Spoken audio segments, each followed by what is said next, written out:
Good. Well, welcome. I'm Kate Brandt. I'm the Chief Sustainability Officer at Google. And I have to tell you, I say this sincerely, I've been looking forward to this all week. This is my 6th day here at COP.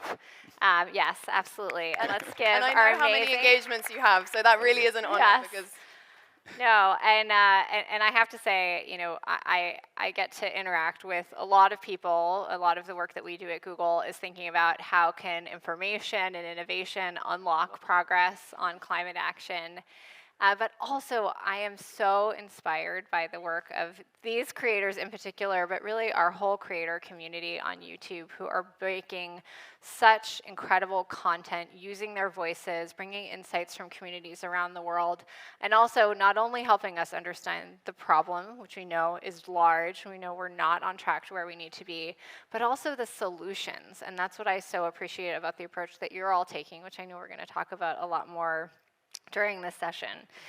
So before we dive in, I just want to introduce you to these 3 incredible people. So first, Prajakta. I think this is at least the 3rd time I'm seeing you. It is the 3rd in the time, last yes. few weeks. Well, maybe less, over the course of the year anyway. So Prajakta is a YouTube creator and actress who makes comedy videos on her widely followed YouTube channel, Mostly Sane. And over the past year, she's engaged in a number of conversations surrounding climate, including a CNBC feature and raising awareness on her own channel through her hashtag Real Talk Tuesdays series, which I'm a particular fan of, by the way. And in 2022, she was also appointed by UNDP as India's first youth climate champion, which I think is so tremendous, and has been on the front lines of advocating for climate action in that role. So welcome, Prajakta. Thank it's you. Great to see you. Thank you, everybody. Thank you. I think you've got some fans in the audience. So Alice, Eady, we had the great pleasure of meeting in New York during Climate Week, just back in September, but it's such a pleasure to welcome you. Alice is the co-founder and CEO of Earthrise, which is an impact-driven media company for people plus planet, pioneering innovative multimedia storytelling. And Alice is an award-winning documentary filmmaker, a photographer, and a campaigner, and just an all-around incredible person. So great to be with you again, Alice. So happy to be here. And then lastly, Jacob Beautemps. How'd I do? Yeah, very good. Okay, all right, very good. Thank you for the coaching. Jacob and I were together in Berlin over the summer, and Jacob is a science YouTuber and researcher who has his master's in education and physics and social sciences from the University of Cologne, and he's currently working on his doctorate degree. And through his YouTube channel, which hopefully you've seen, Breaking Lab, he is making current events and important topics like climate feel tangible, and I love it. You explain things really well and in a very accessible way. So his motto is based off of an alleged quotation by Albert Einstein: "If you cannot explain something easily, you have not understood it." So before we dive into our conversation, I do just want to take a moment to play a video clip so you can get a little bit of a better sense of all the amazing work these folks are doing. Hi, my name is Jakob Beautemps, and I'm a German researcher and science YouTuber and founder and creator of Utopia. Utopia is about small steps. If every individual takes one step in the right direction, 7.77 billion steps are made. But today in our society, we tend to point at each other instead of walking together. And in the end, we are stuck and don't move forward at all. Nobody is perfect. We travel by plane, we drive cars and consume too much. At Utopia, we don't point at all these mistakes, but we celebrate every little step toward the right direction. And many of those little steps are needed. Imagine you have to make all those steps. Would it help more to get blamed all the time or to get cheered up along the way? Therefore, over 80 creators, politicians, scientists and celebrities come together for 5 days, live together under a dome and stream non-stop live. We created one of the biggest live stream events in Germany. Together, we planted a forest bigger than the Vatican. We built a new home for a family that lost their home in a flooding, and we collected over 200,000 kilos of plastic garbage from rivers and waters around the world. And probably the most important thing, through the very diverse people that came together at Utopia, we reached a huge audience that might not have thought that much about climate change and the environment before. And we encourage them to take little steps on their own. Of course, those are all small steps, but they show what we can achieve if we walk together. Thank you.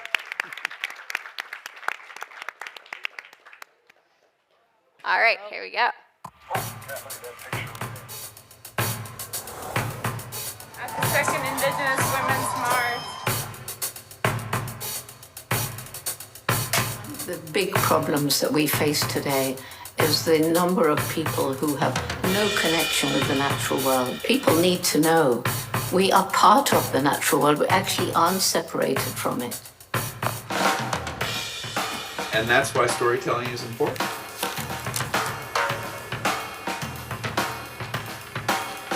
We've got to do something about it now. Not in 2035, but now. And if you can't hear us, we shall a little louder. The aim of this project is to create a film that captures the voices of everyone that sits in this chair. Climate change, extreme weather. The COP stands for COP, Conference of That you could burn electric car. Our planet right now is running out of water. People who did the least damage to the environment are paying for it the most. The platform or anyone in this room, what would be the first 3 things that we could do? Visibilizar el trabajo de la Amazonía y también muy pronto.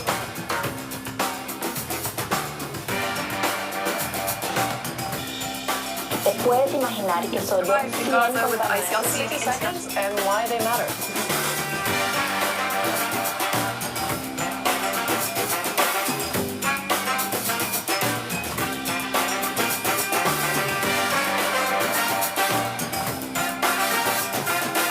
Textiles are fundamental to every culture in the world and fundamental to life for all of us. Hope isn't just sitting back, wishful thinking. Hope depends on our action.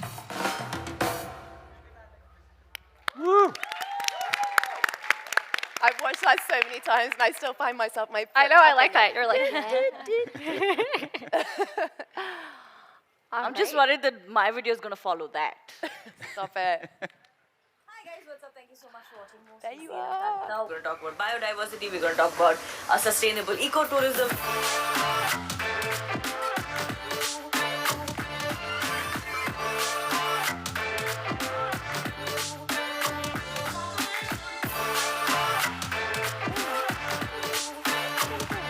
Yeah.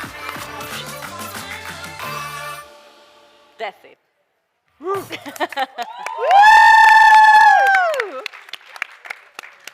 all right, so that gives you all just a little bit of a flavor of some of the amazing content these folks are creating, but obviously do check out their channels, and I know you guys always have new things dropping for us. All right, so let's get into the conversation. Prajakta, I want to start with you. So you have been storytelling and sharing content online for nearly 8 years now, so you are a veteran of this space. And, you know, I would love for you just to talk to us a little bit more about YouTube as a platform and how you feel like you're using it, other creators are using it to democratize access to information about climate in this moment that it's so important to tell these stories, to talk about what's happening in communities. Tell us more about how you're thinking about that. So I feel like my favorite, first of all, hello everybody. Thank you so much for being here.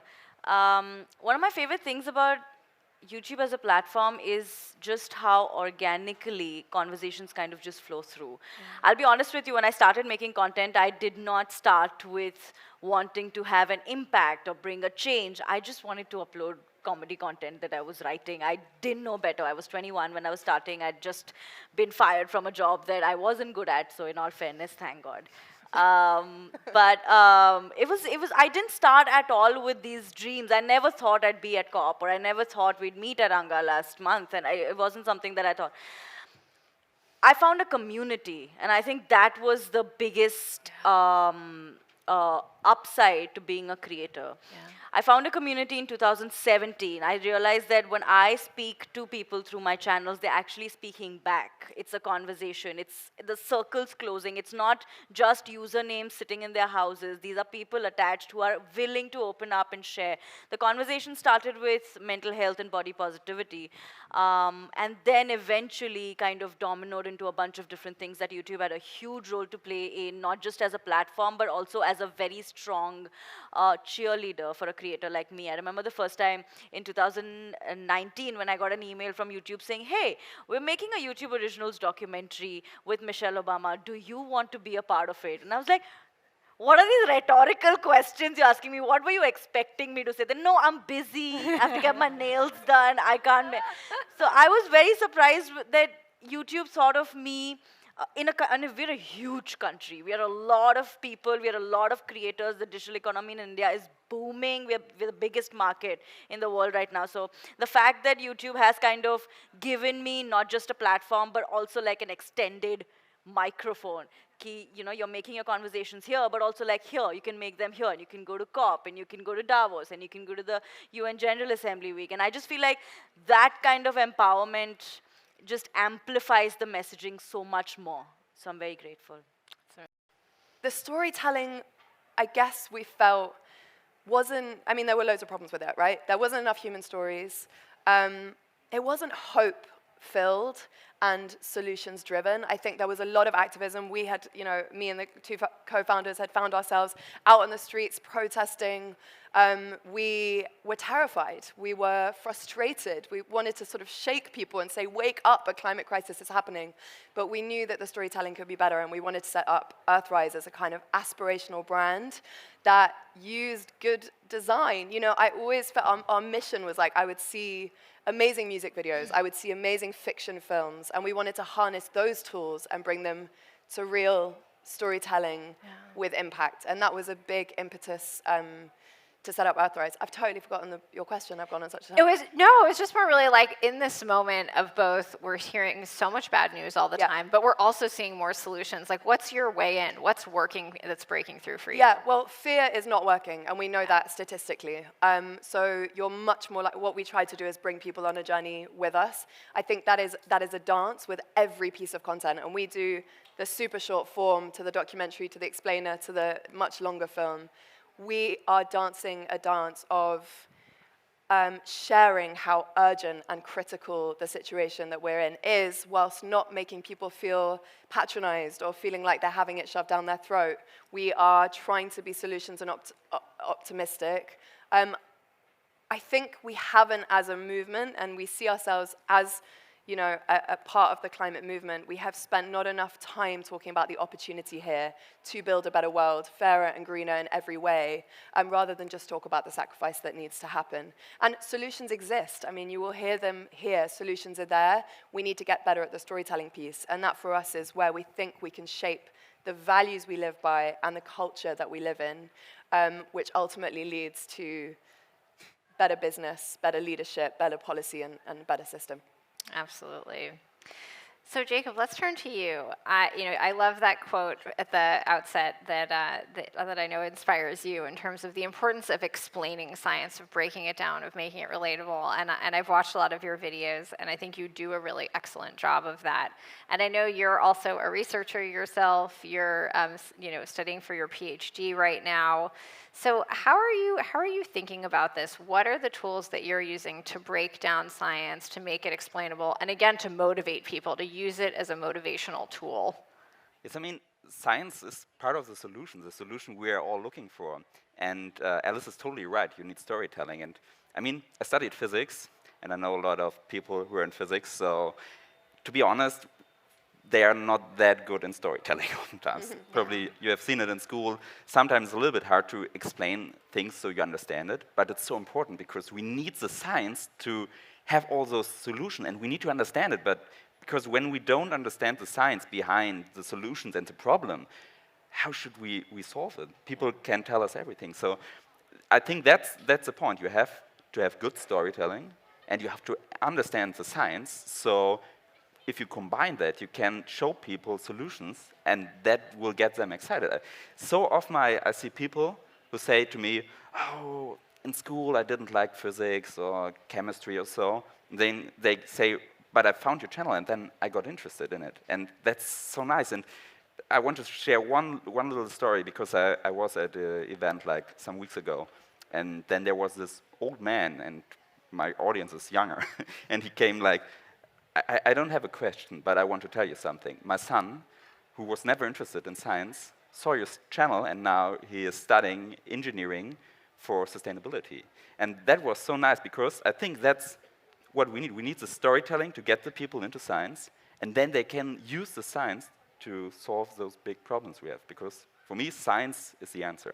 Absolutely. And so I know one thing that you're quite famous for doing is lighting people on fire, which maybe I'm still going to do that with you. I haven't had the opportunity to do that with you yet. Talk to me about why do you do that? What are you trying to communicate by doing that? I mean, there are different reasons. The first reason is I'm a very curious person. I like to learn stuff.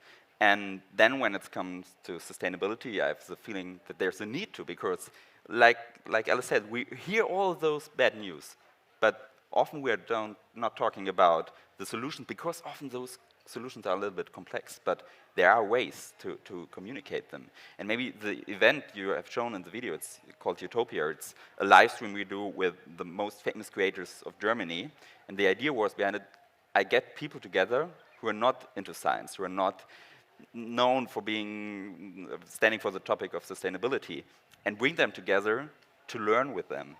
And that worked so well, because they got so interested. Actually, I saw that last year we collected for orangutans, and I saw a YouTuber he had the most famous YouTube series in Germany for children.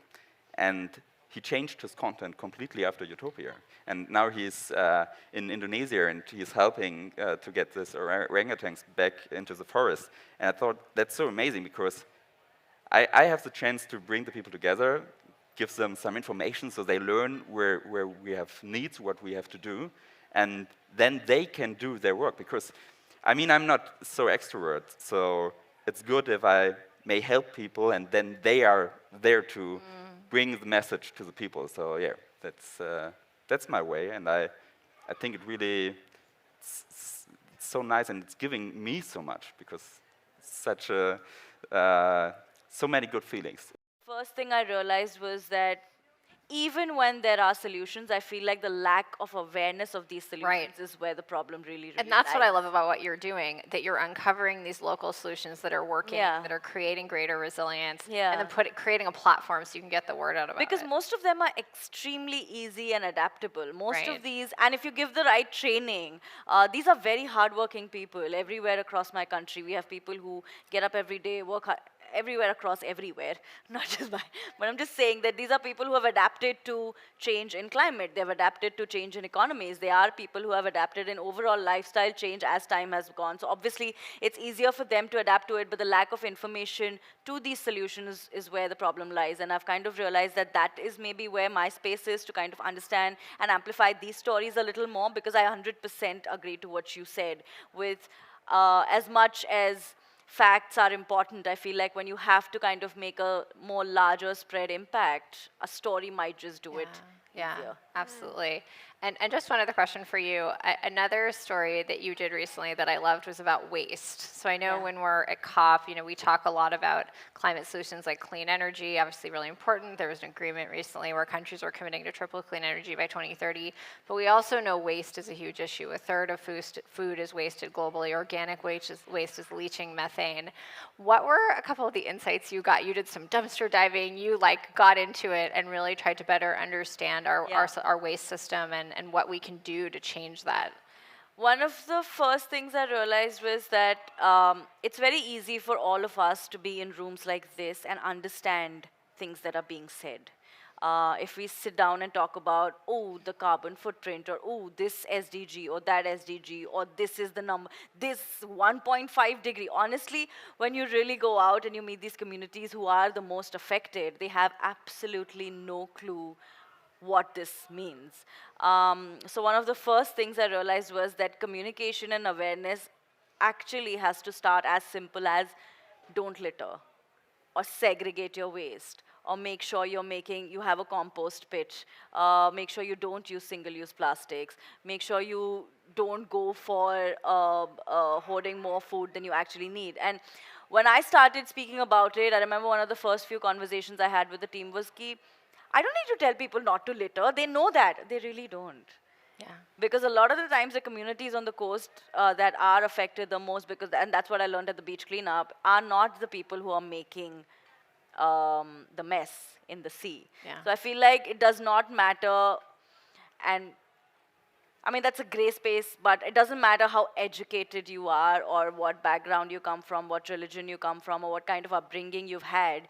At this point, I feel like the most basic point to start having this conversation is literally just telling people simple things as they are. Yeah. And that has just been, ever since then, every time I go anywhere, I'm just like, could you please explain this, but like in easier words? Right. Could you just break this down? Could you just tell me what this means so I can tell a 13-year-old sitting in Gujarat what it means so she can actually adapt it and not scroll past my video thinking, this is not my job, I don't get what it means. Alice, did you want to come in Well, on no, that? it just goes back to that Yeah. quote. I've never Yeah. heard that Einstein quote. I absolutely know, love right? that, and it speaks to the power of accessibility. Yeah. I mean, honestly, in our stories, I think we're all in the business of knowledge and empowerment Yeah. through accessible information. And it took me years to understand this issue. I can't tell you the books I tried to read, the newsletters I signed up to try and get my head around this. And so in building stories that I myself would have wanted on that journey, which I feel we're all trying to do, is so important. And it comes back to the theme of the talk, which is the accessibility point. Yeah. And using different storytelling tools and experimenting. I mean, you speak to recently we just did a video where we got a renewables energy company CEO to meet with 3 children in the series. It's a new format called No Kidding. And so these 3 young kids interviewed him. And honestly, I think it was such a brilliant format. It's comedic, it's hilarious, but it also speaks to a rule. And I love the idea of you needing to explain something to a 13-year-old. If we cannot explain this to a 13-year-old, let's go back to the drawing board and let's keep experimenting and let's use every tool in the book. We have to try comedy, we have to try human stories, we have to really diversify the kind of ways that we get the message across. I love that, yeah. And I want to add something. It's all right, and there's another point of it, because, and you're seeing it at COP a lot. Yeah. There are people who are hiding things behind complicated words. Totally. Yes. I've been at so many panels, for example, where they were talking about carbon capture, and they have like 5 words worth: carbon capture, direct air capturing, CCS, CDR, and so on. And they were talking about like, oh, we have the solution for everything.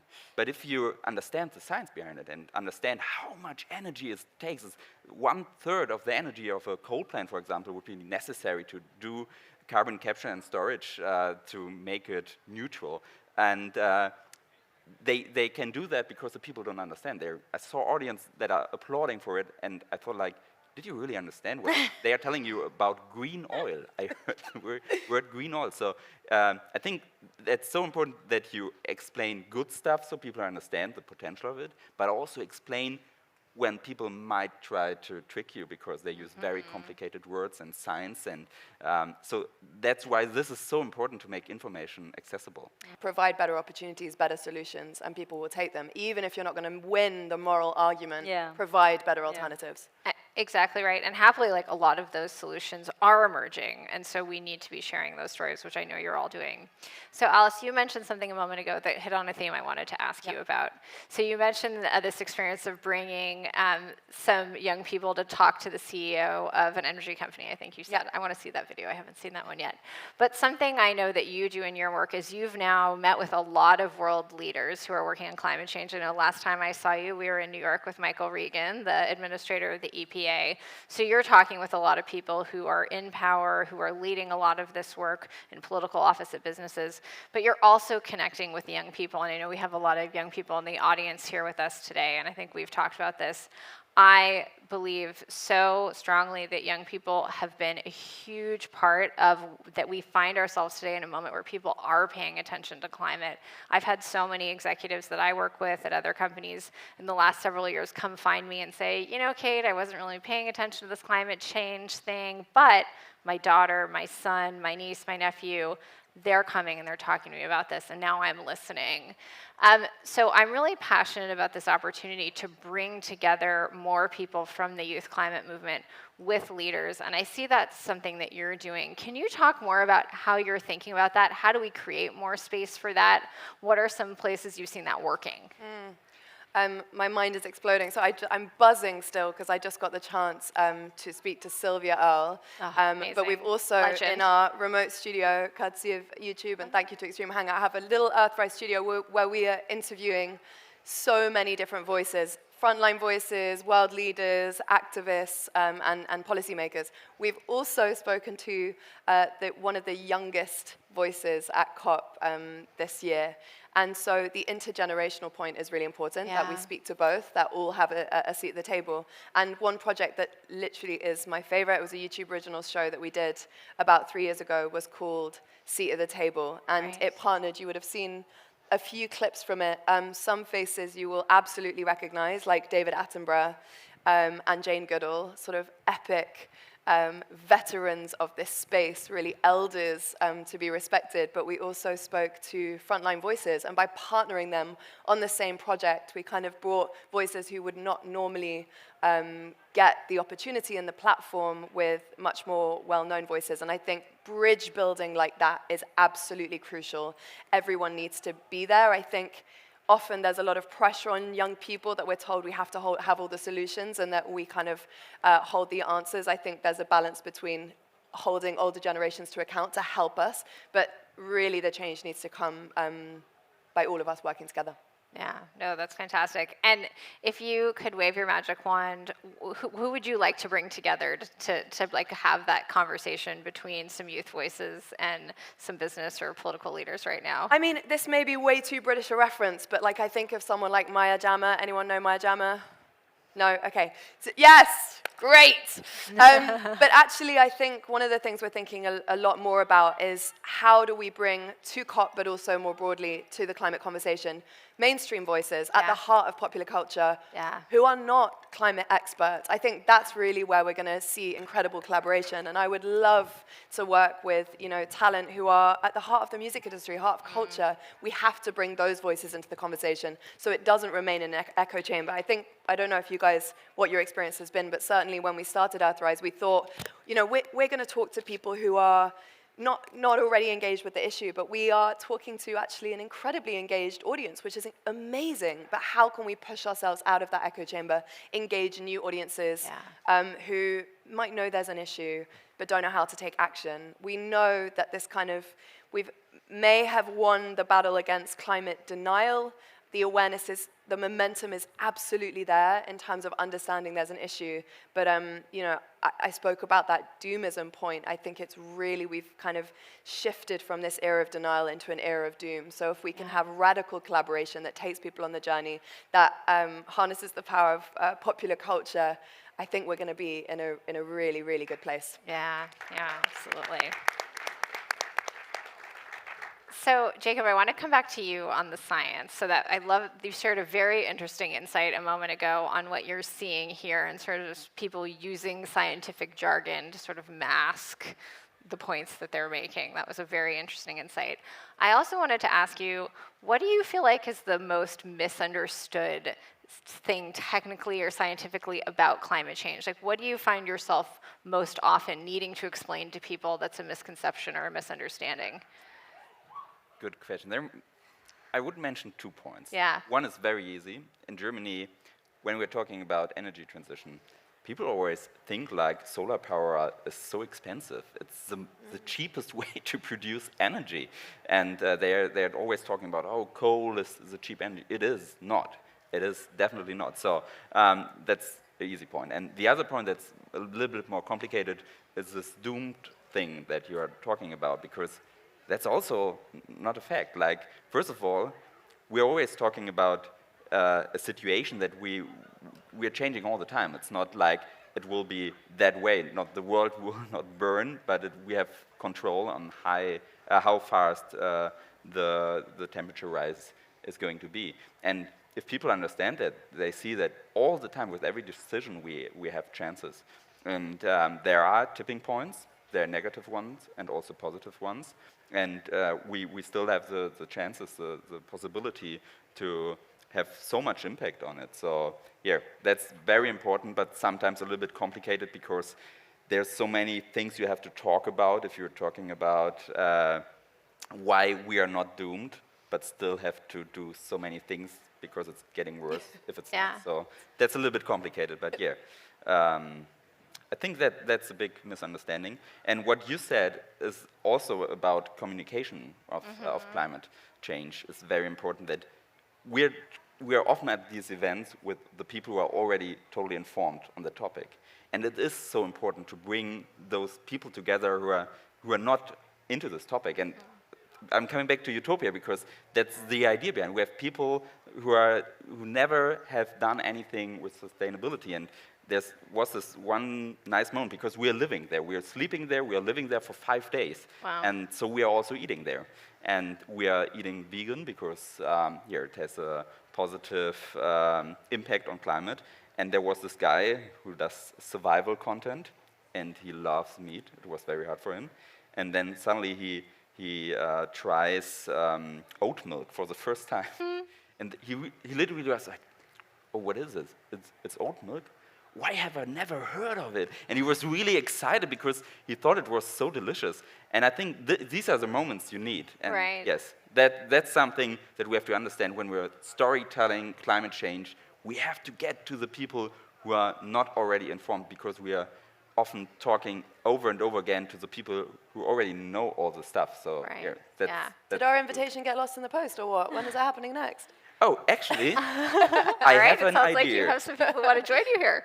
COP gave me an idea because Utopia, we did it in Germany for 3 years now. We did it in France also 2 years. 1 year after we started there. And now I have an idea because I want to do Utopia internationally. And we can do it because of AI. We can synchronize lip-based with AI. So my idea is I want to bring 5 creators from 5 countries. So everybody. So you just got 3 more now. In India. 2 more to go.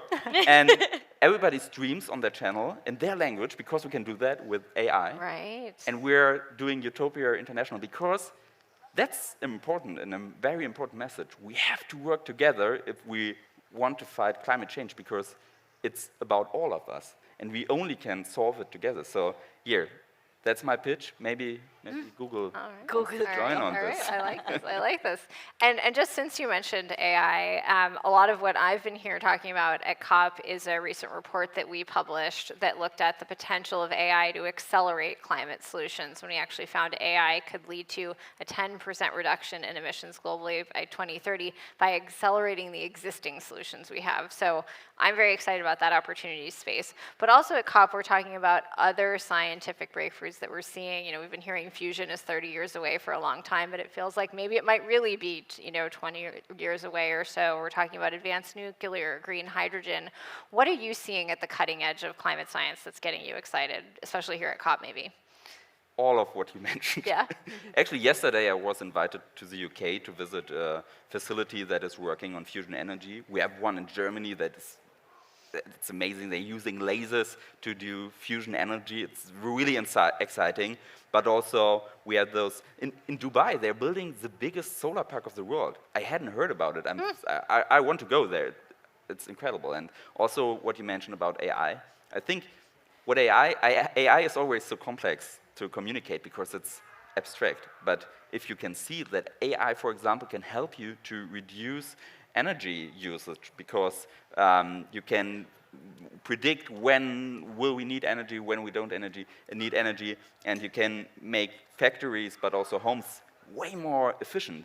That's amazing, and that's a huge potential. So there's so many crazy good ideas about how technology can help us, and we have to connect it with the humans. Technology is one part, humans are the other part, and if you connect it, it's so powerful. So we have the tools. We just need to do it right now. And that's where the storytelling comes in, right? That's where. And one more thing, because IPCC says that there are so many technologies that are coming to us right now. So we're working on it like the last 20 years, And they're coming now to get affordable, and there will be huge changes. We just have to take them. We have to be open for them, and if we do it together, we will do this. Right, exactly right. Because that's what we've seen, right? Things like wind and solar have come down in price by over 80%, but now we need that next frontier set of solutions to come forward too. But I agree, I think the pace of change is moving rapidly, and we're excited about AI as that accelerant. All right, so we have about 5 minutes left, so I want to close with one same question for all of you. You're all storytellers. You've been immersed in 7 days here at COP.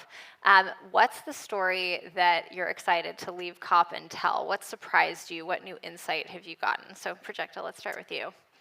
So when I was flying here, we were making the content plan for the whole week, and I was like, what kind of stuff do I want to do? What all do I want to shoot? And one of the most exciting bits of that was that I told the team, I said, I want to make a reel where everybody, and I'm going to make you do that too, but a reel where everybody tells us about the one progress point that they have seen happen in their journey so far that keeps them motivated to keep working against climate change. And the kind of responses I've gotten over the past 4 days have been very, very reassuring. So I'm with you when you say that, yeah. I mean, I'm very happy and I'm very hopeful. So that has been my highlight here for sure. And can you share with us just a little preview of like a couple of those responses that you've heard that are giving you One hope? was that a lot of employment is moving to green jobs, which I had not thought of. Another one was solar. Another one was speaking about education around this. So in a lot of places, formal education actually includes what climate action is and what climate change is and how to have a sustainable life, which was great.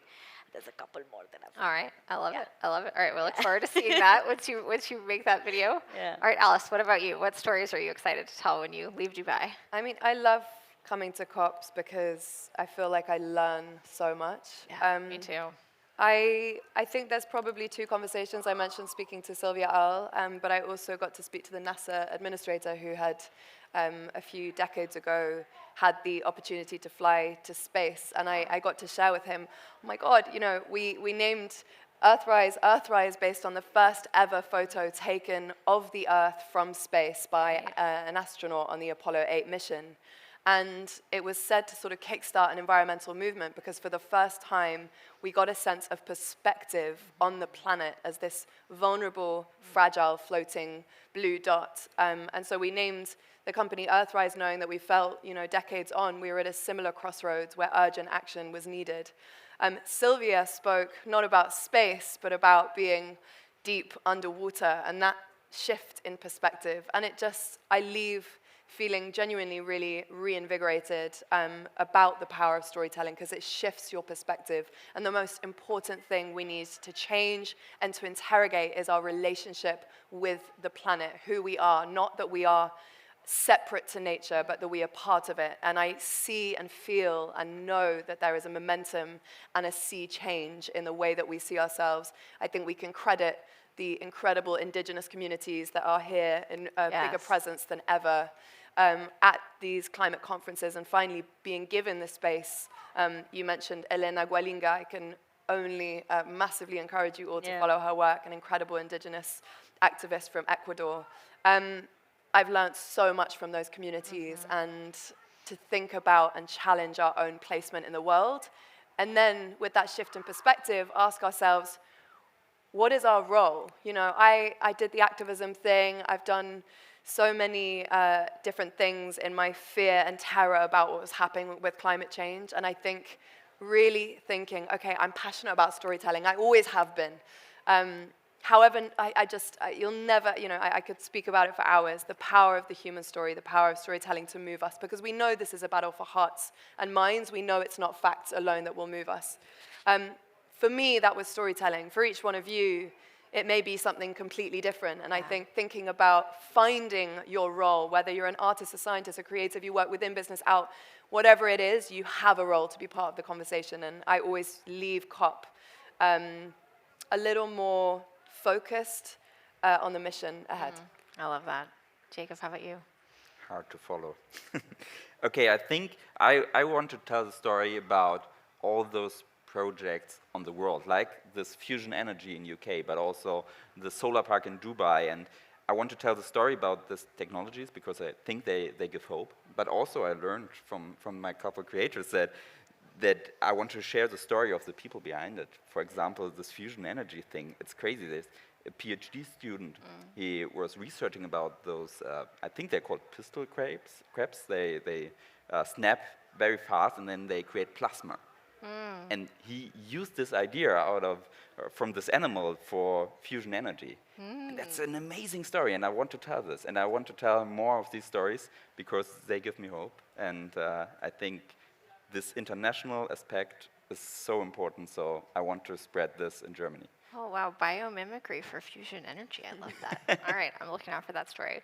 Well, wonderful. Thank you so much, Prajakta, Alex, Jacob. Thank you for the incredible work you're doing, for the stories you're telling, for the hope that you're giving all of us. And it's such an honor to be with you all. So thank you so much. And thank you all for joining us. Thanks for having us. Thank you.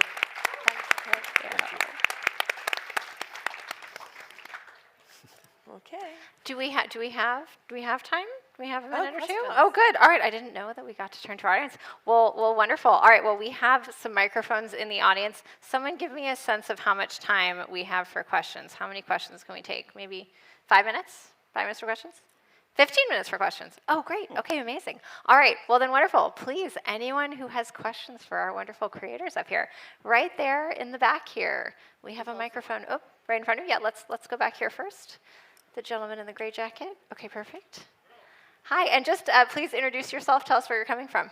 All right, so my name is Yusuf, born and raised in this beautiful country, in Dubai specifically. So I just joined about 10 minutes ago. I'm very sorry. I'm sure you guys started a bit earlier. But I wanted to get a perspective from one of you guys in terms of climate change and what is best. I think it's a broad project, but what is something an individual can do generally to have an impact towards positive climate change? Is there any tips, tricks, anything that you guys would like to share? All right, top It's a tips. bit broad, I know. No, but this is good. This picks up on our theme. Top tips for individual action. How do we make this practical for Just people? make very simple, sustainable changes in your life. Like I mentioned before, start segregating your waste, start composting, stop using single-use plastics, stop littering, don't waste food, see if you can grow your own food. Just very basic, everyday life changes can have a huge impact. Yeah, I think... Educate yourself. Knowledge is power, and share it. I think some of the most powerful conversations we have are with our own families at the dinner table, with different generations who may not feel the same way about you. If I can speak from my own personal experience, it's incredibly powerful. Change the people in your own life, and starting there and then amplifying from there. Everyone has a voice. Everyone is a storyteller. Use yours. Thank you. Anything you want to add? I would say as an individual, the biggest impact you can have is on, for example, your food, how you eat, that you don't throw away your food. But I think even more important, because one of the biggest solutions lies in energy. Most of the CO2 we emit through energy. And you're not able to change that as an individual, but you're able to make the way free for it. So I think as a society, we have the task to give the politicians the mission to tell them, please make this transition. We want this transition because we need it. And then these politicians have to make the rules, and then the economy has to react on that. And I think that's the way. And it's very important that you understand that you can't, it's not your mission to solve it on your own. CO2 footprint is something that BP created. They wanted to tell you that it's your task to solve this problem. You have to make the way free so the politics can make it, and you have to tell them it's your mission to do it. And I think that's our task. Yeah, and I think just to pick up on that, I think you're right. There used to be, I think, a sense that there was a deflection of asking people to take action so that companies and governments were not taking responsibility.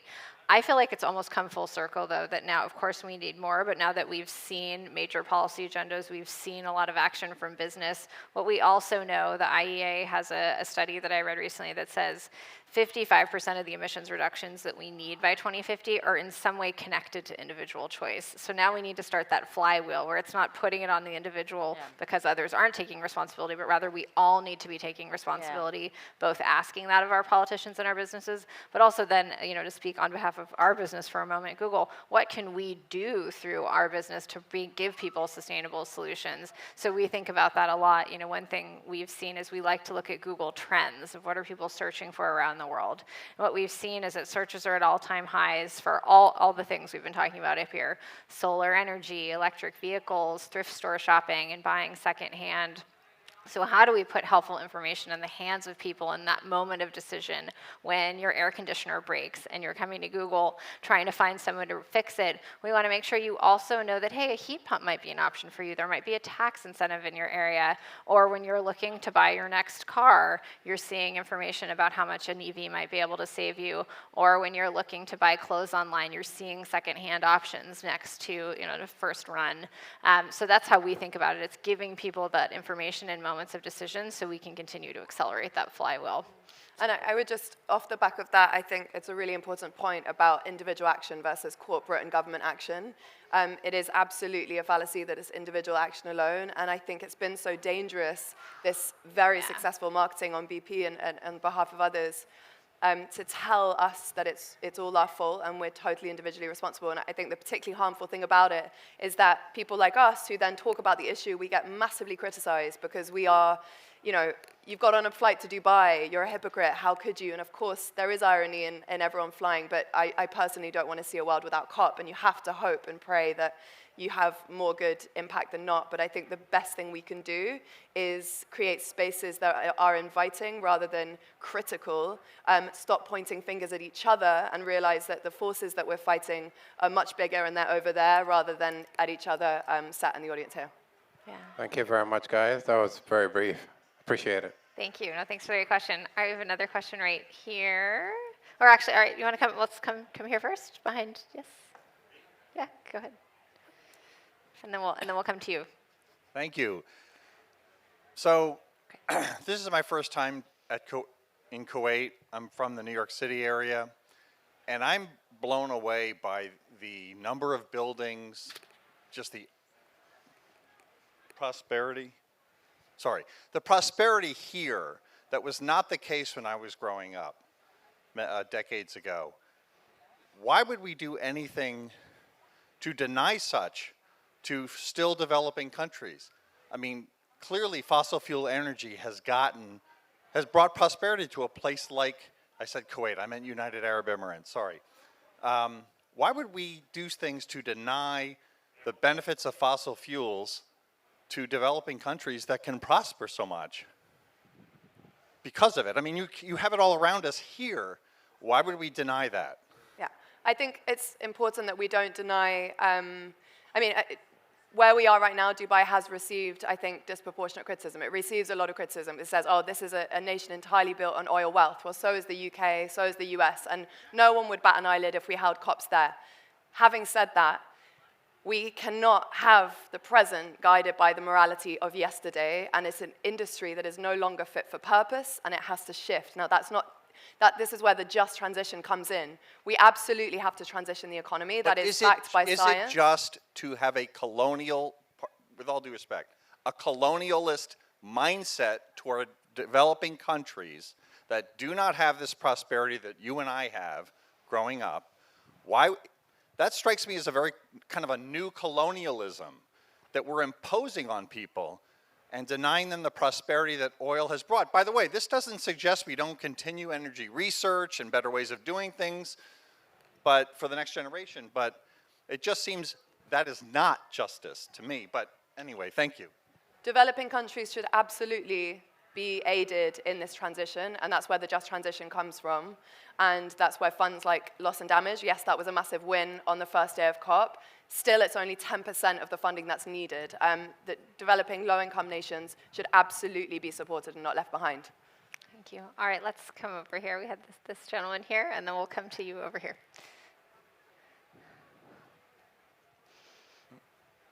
Sorry, we'll get you a mic. Thank you for your patience. Hey, thank you for this awesome panel. Alex from San Francisco. I work on the climate team at Facebook. So we think a lot about storytelling, especially storytelling on climate. And what I think we're really curious about is how do you measure the success of you having climate storytelling? Like, you talk about climate, you make people understand.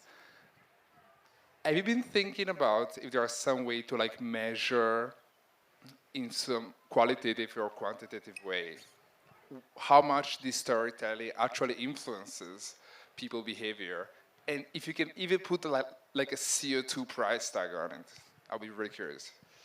Measuring the impact of storytelling. I would love you guys to are know. thinking about? Yeah. Please let me know if you find out. Actually, I would say it's something about, you can read it out of comments on the first hand, so you have people responding to you, and I often have to respond, oh, I didn't know that. So I think that is an impact. Then the second thing is if you, we're doing call to action. We're, for example, Utopia, we're collecting money, and we collected like, I think 500,000 from individuals, and many of them are in school. So that's a lot of money from individuals. And I think that's also another way of measuring that.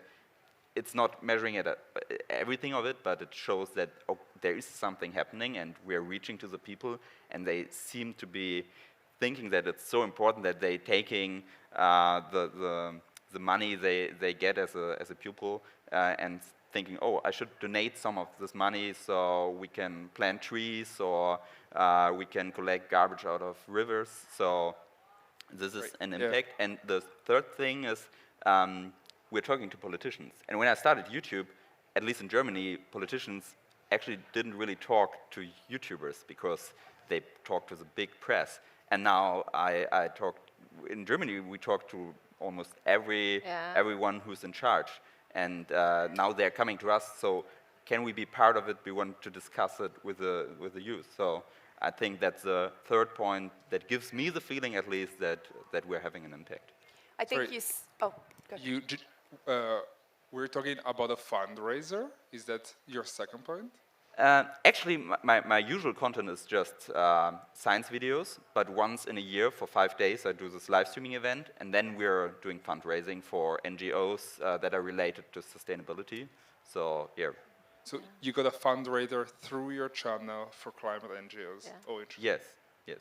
Alice, did you also want to come in on this? No, I just think being at a COP is also credit in some ways to how much things have changed. I mean, think about every room now. I don't want to or go into spaces where there aren't people speaking from lived experience, indigenous communities. Think about language and the frameworks. Of course, you might not be able to directly measure, but now the language of climate justice is familiar to most of us here. It wasn't 4 years ago. I think you really see that in the way that we perceive things, and language allows us to give shape to experience, and I think that's why the storytelling is important. Of course, it's incredibly hard to measure narrative change and the direct impact, but absolutely we know that stories shape culture, culture shape values, values shape leaders, leaders shape policy, and policy shapes the system. Yeah. I also feel like, exactly, I mean, just quickly adding on to what she said, the fact that most of these conversations, most of these policy making, most of these arguments even used to always happen in boardrooms with people who do not look like us. None of us, everyone, it was very official, it barely ever trickled down to reach. So the fact that there is representation by creators, the fact that Google has a panel with creators is, I think, also a very important measuring point, I think, for creators like us to know that, okay, we are speaking and our voice is being heard. That's great. All right, we have just a couple minutes left, but I want to make sure we come to your question here before we wrap up. Thank you. My name is Ashwarya. I was recently working on the Horn of Africa, specifically in Kenya, with the International Rescue Committee and in communications, so in the business of stories and capturing stories as authentically as possible. But this is true of a lot of humanitarian organizations. We have guidelines to follow, and I found myself getting a little frustrated on how diluted the stories were and not completely I guess maybe the people who were telling their stories, they weren't coming out the way they might have wanted it to. So I went out and on Instagram, TikTok, kind of sharing information on the Horn of Africa, the drought on the Horn of Africa, to make sure that information was more reachable. But like you said, Alice, fear doesn't really, capture attention, and people will, swipe away. I'm really curious, and I would love to hear about using comedy as a tool with something that is so serious. And I think you've touched on it, but we're seeing more satire, more comedy come out, but it's a sensitive topic. I mean, there's so many facets. You can poke fun at big oil and people with money, and we can laugh at it. But when we have stories that are a bit more sensitive and yeah, I want to leave it open, but comedy as a tool for information. Okay, great. Alice, I know you raised how you're thinking about this. Yeah, I think the whole conversation around how we use new tools, how Hollywood gets engaged with this. I was on a panel the other day and somebody said, I hope I don't get her words wrong, but she sort of spoke to the fact that, we make endless films about the end of the world, apocalypse, death. We find comedy in those issues. I think we need to find a way for climate narratives to weave into Hollywood films, into all the content that we make, whether it's in a way that's very on the nose. As you say, there's absolutely the space for those more lived experience, observational filmmaking, which is more earnest, but also we need to think about how we use comedy, and this is all a way of finding new tools, packaging the same message in as many different formats, and we're all, I said, trying to experiment with that. I'm incredibly passionate about the kind of stories that you're mentioning, and I think it's very, very important, and increasingly for those contributors to those projects to also be the architects of the story, to be, we talk about this in the documentary world as participatory filmmaking. It's really important that people feel their own stories are represented in the way they want. I've also worked with organizations where there are limitations on your language. It is incredibly frustrating. But I think in pre-production, have as much of their involvement as possible in the crafting of the story is definitely a way that we found to counter that. But yeah, experimenting with the same message in multiple different ways. Wonderful. Also, if I may just quickly add to that, I feel like you'll never get it right the first time. Totally. It's a lot of trial and error, and I hate to say it, but at this point, with the whole cancel culture in place, it's a tough place to be in when you want comedy to be one of your primary tools. So I would suggest that keep it as a tool, but also work very, very hard on the intent of the story, getting the communication, like she said, put all your might into pre-production before it actually goes on, and be prepared for mistakes. I feel like that's just something, because there's no other way around it. There's going to be trial, there's going to be error, but when you crack it, it's one of the most fun things to do with storytelling. Great. All right, well, I know we are at time. Thank you again, Prajakta, Alice, Jacob. Thank you. Thanks for all the great questions. Appreciate y'all being here.